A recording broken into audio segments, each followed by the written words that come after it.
Verset 39. Et Pharaon dit à Joseph, puisque Dieu t'a fait connaître ces choses, et Pharaon quoi? Pharaon aurait pu dire, mais est-ce que c'est vrai? Non, Dieu a mis à Pharaon de quoi? Aveuglement. Quand Dieu touche quelqu'un, personne ne peut résister. La Bible ne dit-elle pas que le cœur du roi est comme un courant d'eau dans la main de l'Éternel, qu'il incline là où il veut. Regardez comment Dieu touche le cœur du roi et le roi ne doute pas un seul instant que cela vient de Dieu. Verset 39. Et Pharaon dit à Joseph, puisque Dieu t'a fait connaître toutes ces choses, il n'y a personne qui soit aussi intelligent et aussi sage que toi. Personne. Cet enfant a fait quoi?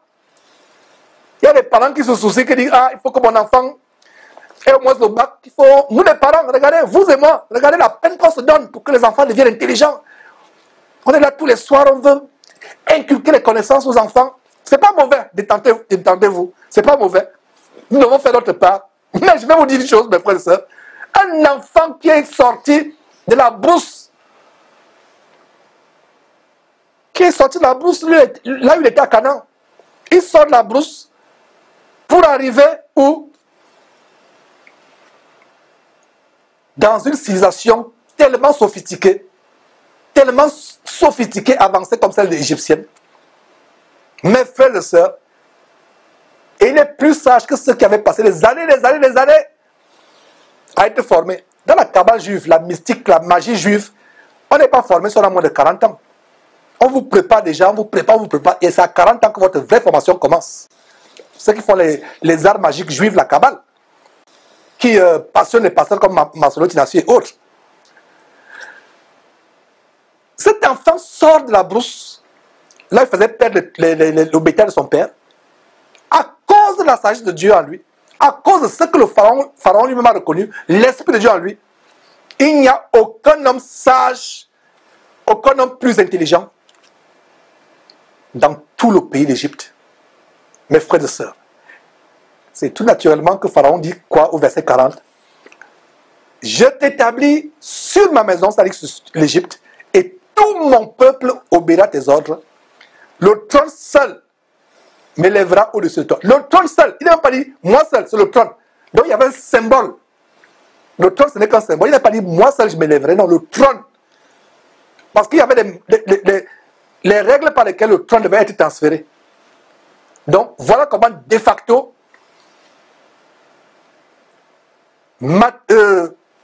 techniquement parlant, Joseph devient plus grand que le pharaon. Le pharaon est seulement là pour symboliser la grandeur du trône.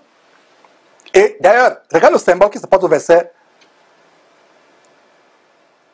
42. Il y a un symbole. Il y a un geste que le pharaon va faire qui confirme ce qu'il vient de vous dire. Lisons d'abord le verset 41.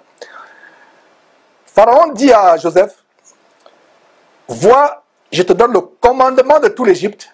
Et voilà le symbole que Pharaon retire l'autorité de lui-même, personnellement, et remet l'autorité de la royauté à Joseph. Verset 42.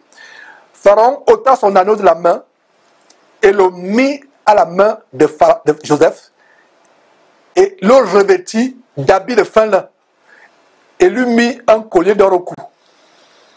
Je suis persuadé que cette chose même n'impressionnait pas Joseph. Il acceptait ce collier et cet habit de lin fin malgré lui pour ne pas offenser le roi. Mais ça ne l'épatait pas, ça ne disait rien. Pour vous en convaincre, allez retourner encore voir comment Joseph servait dans la maison de Potiphar. Tout ça, il n'était pas impressionné. Verset 43, les habits de lin fin, regardez les haillons. Donc il parle des haillons de la prison aux habits de lin fin.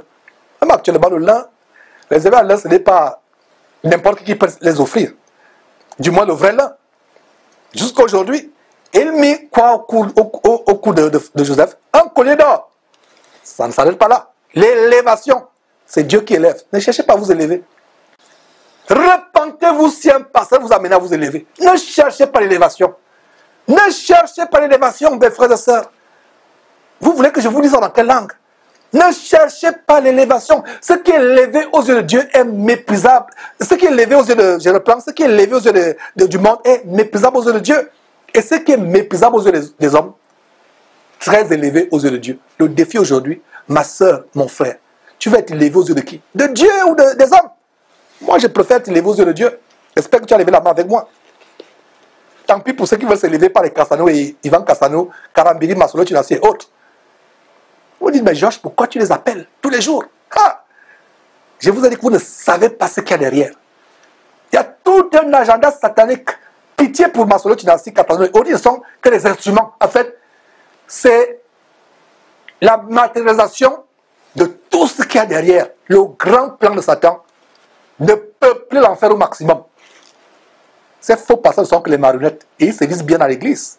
Parce que vous dites que c'est les hommes de Dieu, je vais aller vers eux, je vais écouter ce qu'ils enseignent. Vous ne savez pas que c'est la mort que vous écoutez. Et pour ceux qui... J'ouvre une parenthèse, il y a des gens qui me disent, mais Georges, mais ils enseignent la sanctification aussi. Il y a quand même des vidéos où ils enseignent la haine du péché. De plus en plus, en écoutant Jésus-Christ TV, ils veulent nous imiter.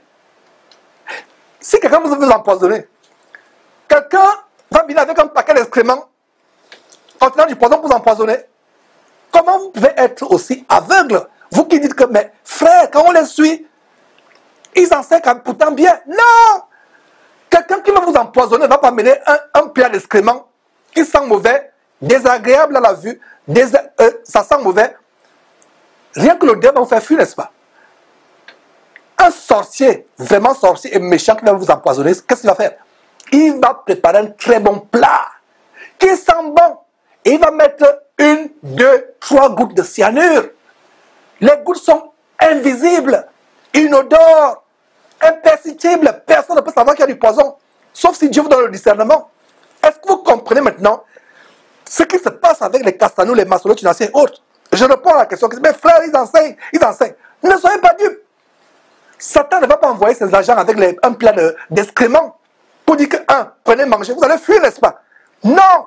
Donc, ils viennent avec ce qui semble être la bonne nourriture de Dieu, qui sent bon, qui est agréable. Ils viennent avec ce que, peut-être vous suivez sur Jésus-Christ TV, mais la différence c'est quoi? Il y a 2, 3, 4 gouttes de poison que vous ne pouvez pas voir. Et le travail de Jésus-Christ TV, c'est quoi?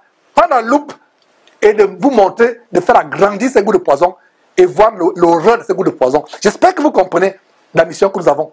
C'est tellement grand. C'est tellement grand. Les Cassano et Masolo, Tunasi et autres sont plus dangereux que les loges maçonniques qui n'ont rien à faire avec le corps de Christ. Parce qu'ils sont à l'intérieur, ils ont infiltré la bergerie. Et c'est à l'intérieur qu'ils agissent. En sourdine. Même la Bible nous mangarde. Quand ils prennent une voix douce, ne le croyez pas. Proverbe chapitre 24, chapitre 26, Proverbe chapitre 26, verset 24 à 26. Pas ses lèvres, celui qui se déguise. Quand il prend une voix douce, ne le crois pas. Quand il y a cette abomination dans son cœur. Mais la promesse toujours dans Proverbe chapitre 26, au verset 26 dit, mais sa méchanceté se révélera au milieu de l'assemblée. Voilà la mission de Jésus-Christ. Faire révéler la méchanceté que ces gens cachent. Ils viennent avec des voix mielleuses. Quand Masolo, tu la suis pas, oh là là, tu as l'impression que c'est un ange qui est descendu du ciel. La Bible dit quoi? Ces gens se transforment en anges de lumière. Ce n'est pas étonnant. Ils se transforment en ministre de Christ. Ce n'est pas étonnant puisque la terre, le diable, se transforme en ministre de Christ. Il vous apporte un plat qui sent bon. Il vous apporte un bon plat. Mais il y a du poison à l'intérieur. Vous ne pouvez pas avoir du poison. Nous sommes là pour vous montrer le poison qu'il y a derrière. Et ce poison, c'est quoi? C'est la franc-maçonnerie. Ce poison, c'est quoi? C'est la cabale juive. Voilà ce qu'il y a derrière. J'espère que vous avez compris. Voilà, mes frères, ne cherchez pas l'élévation. Ne cherchez pas à vous élever par vous-même. Mes frères, je vous en supplie. Il fit monter, verset 43, Joseph sur le char qui suivait le sien. Et l'on criait devant lui, à genoux. Waouh, mes frères et sœurs. Il parle de la prison au point où les gens maintenant sont à genoux. On a lu Somme chapitre 105 maintenant, il y a quelques instants. À genoux.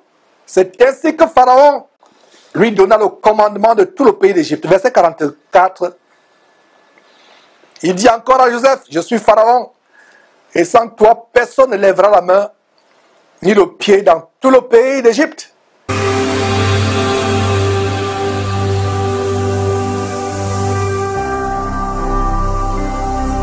Jésus-Christ TV,